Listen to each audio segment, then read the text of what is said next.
போன தடவை வாம்புன்னு ஒன்று போட்டிருந்தோம். அது சரியாக ஒழுங்காக அந்த வாம்பு ஒழுங்காக வராதனால இப்போ நம்ம சிமெண்ட் டேங்க் மூலயமா பண்ணியிருக்கோம். இது எப்படி இருக்குன்னு உங்களுக்கு ப்ராசஸ் காமிக்கிறேன். இதுக்கு தேவையானது உங்களுக்கு ஒரு 2 feet டேங்க் வேணும். சிறுசாக சிமெண்ட் ரிங்ஸ்னு கேட்டாலே கொடுப்பாங்க, சிமெண்ட் கடையிலலாம் கேட்டால். அது போக இந்த கவு டங்க் கேக்கு, அது போக கொஞ்சம் எர்த் வார்ம்ஸ், இது இருந்தாலே பண்ணிடலாம். சரி வாங்க பார்க்கலாம். இப்போ இதுதான் இந்த சிமெண்ட் ரிங்கு. இது வந்து கரெக்டாக ஒரு 2 அடி அப்படி வரும். இது நீங்கள் ஷாப்ஸில் கேட்டாலே கொடுப்பாங்க. இது ப்ரைஸ் நான் 300க்கு வாங்கினேன். அது போக உள்ளே வந்து இது வந்து கவு டங்க் கேக்கு நல்லா மக்கினது. இதில் வந்து நீங்கள் இது கீழே பூரா கருங்கல் இருக்கும். கருங்கல் வந்து நீங்கள் ஒரு லேயருக்கு மட்டும் போட்டிங்கன்னா, இதோட மெயினான பெனிஃபிட்டே என்னென்னா, நம்ம நார்மலாக அந்த ரெக்டாங்கிள் பின்னு நான் போனதை இதில் தான் பண்ணியிருக்கேன். அதை பண்ணியிருக்கும் போது அது ஒழுங்காக வரல, அது ஒரு மாதிரி ரொம்ப சோதனை ஆயிடுச்சு. இதில் பண்ணிங்கன்னா கீழே கருங்கல் போட்டிருக்கிறதுனால உங்களுக்கு இதில் நீங்கள் எவ்வளோ தான் கரெக்டாக தண்ணி ஊற்றி கொஞ்சம் அதிகமாச்சுன்னா கூட உங்களுக்கு கிரவுண்டில் போயிடும். அதனால் உங்களுக்கு பிரச்சனை இல்லை. அது போக இதில் உங்களுக்கு தண்ணி ரொம்ப இப்போ மழையே பெஞ்சினாலும் எங்களுக்கு மழைக்கு வந்து மேலே அந்த ஸ்லாப் இருக்குது. அதனால் அது அவ்வளோவா மழை பெஞ்சா கூட ஒன்றும் ப்ராப்ளம் இல்லை. இது மெயின் பெனிஃபிட்டு. நீங்கள் தண்ணி அதிகமாக ஊற்றினாலும் பூமிக்குள்ளே போயிடும். அதுவும் இல்லாமல் நம்ம போடுற எர்த் வார்ம்ஸ் வந்து 2 inch கீழே போகாது. அது மேல்மட்ட புழுனால மேலே ஏதாவது சுற்றிக்கிட்டு இருக்கும். அதனால் அது ஒன்றும் பிரச்சனை இல்லை. நீங்கள் அதுக்கு அப்பப்போ தண்ணி மட்டும் தொளிச்சிருங்க. நாங்கள் இது கொஞ்சம் ஹீட்டு கொஞ்சம் இருக்கும், அதனால் கொஞ்சம் நல்லா மக்கின சாணம், ஒரு 10 நாள் ஆன சாணம் மட்டுமே போடுங்க. இது வந்து நல்ல மக்கின சாணம் தான். இப்போ இதில் வந்து ஆஃப்ரிக்கன் எர்த் வார்ம்ஸ்லாம் கலெக்ட் பண்ண போகிறேன். இது நான் ஏற்கனவே இதில் ஒரு செட் ஆஃப் எர்த் வார்ம்ஸ் விட்டுருந்தேன். அதனால் இப்போ நான் அதுலேருந்து கொஞ்சம் எர்த் வார்ம்ஸ் கலெக்ட் பண்ணி, இது நான் மெயினாக வெர்மி கம்போஸ்டிங் பண்ணல. இது நான் ஜஸ்ட்டு இந்த கவுடங்குள்ளே அந்த எர்த் வார்ம்ஸுக்கு தேவையான அந்த டெம்பரேச்சர், அதுக்கு தேவையான அந்த கவுடங் செட் ஆகுதான்னு பார்க்குறதுக்கு தான் ஜஸ்ட் ஒரு டெஸ்ட்டுக்காக விட்றேன். இப்போ வந்து நான் கலெக்ட் பண்ணிக்கிறேன் கொஞ்சம் எர்த் வார்ம்ஸு.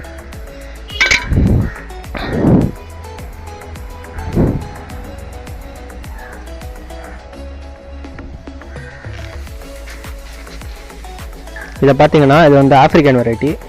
உங்களுக்கு பார்த்தாலே தெரியும், இதில் ரிங்ஸ் எல்லாம் அப்படியே தெரியும். ஸோ இந்த மாதிரி எர்த் வார்ம்ஸ் நீங்கள் விட்டால் மட்டும்தான் கம்போஸ்ட் ஆகும். இது இந்த ரெட் வீக்கில் ஒரு வெரைட்டிலாம் இது என்கிட்ட அவ்வளோவா பாப்புலேஷன் இல்லை. அதனால் நான் இன்னும் ஒரு 2 days கழித்து உங்களுக்கு அன்பாக்சிங் வீடியோ போடுறேன். நான் மை ஓன் கார்டன்லேருந்து ஆர்டர் பண்ணியிருக்கேன் இந்த மாதிரி ஒரு 1 kg எர்த் வார்ம்ஸு. அது 600 rupees வருது. இப்போது நம்ம போய்ட்டு இந்த எர்த் வார்ம்ஸ் கொஞ்சம் நேரத்துக்குள்ளே உள்ளே போயிடுச்சுன்னா இதுக்கு இந்த இடம் பிடிச்சிருக்குன்னு அர்த்தம்.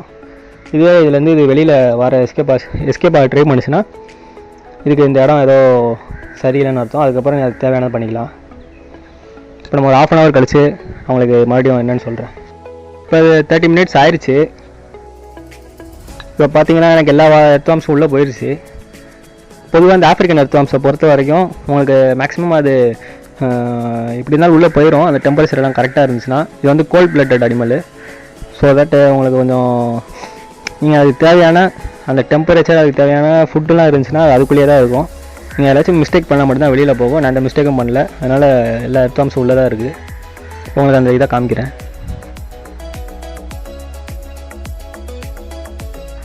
வேறு பார்த்தீங்கன்னா உங்களுக்கு ஒரு எர்த் வார்ம்ஸ் கூட இருக்காது மேலே.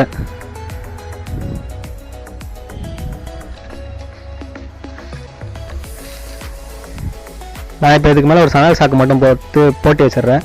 நான் நைட்டுக்குள்ளே மழை ஏதாச்சும் வரும், அது ஏதாச்சும் அதோட இதை பொதுவாக நிறையா ஸ்னேக்ஸு பேர்ட்ஸ்லேயே காக்கா மாதிரிலாம் நிறைய தூக்கிட்டு போக வாய்ப்பு இருக்குது எர்த் வார்ம்ஸை. ஸோ அதாட்டி அதுக்கு ப்ரொடெக்ட் கொடுக்குறதுக்கு நான் சணல் சாக்கு வச்சு மூடி வைக்க போகிறேன். இது பார்த்திங்கன்னா சணல் சாக்கு. இது பார்த்திங்கன்னா 2 லேயராக இருக்கும். இதில் நான் ஒரு லேயர் கட் பண்ணிக்குவேன். இப்போ நீங்கள் என்ன பண்ணணுன்னா ஈரம் பண்ணிக்கணும். ஈரம் பண்ணிவிட்டு அதுக்கப்புறம் அதை போட்டால் தான் அது கரெக்டாக இருக்கும். நான் இப்போ இது மேலே சணல் சாக்கு போடல, பட் நீங்கள் போடுங்க. ஏன்னா இது வெட்டணும், கட் பண்ணிவிட்டு தான் போடுவேன்.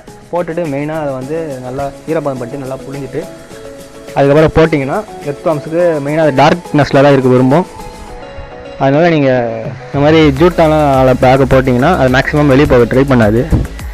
நீங்கள் போட்டுட்டு உங்களுக்கு ஒரு 10 daysக்குள்ளேயே ஈல்டு கிடைக்க ஆரம்பிச்சிடும். அதுக்கப்புறம் ஆனால் நீங்கள் மேலே இருக்கிறதையும் கலெக்ட் பண்ணலாம். அது போக உங்கள் அதுக்கப்புறம் எர்த் வார்ம்ஸை எடுக்கிறதுக்கு நீங்கள் அது ஒன்றா தோண்டிலாம் எடுக்கணும்னு அவசியம் இல்லை.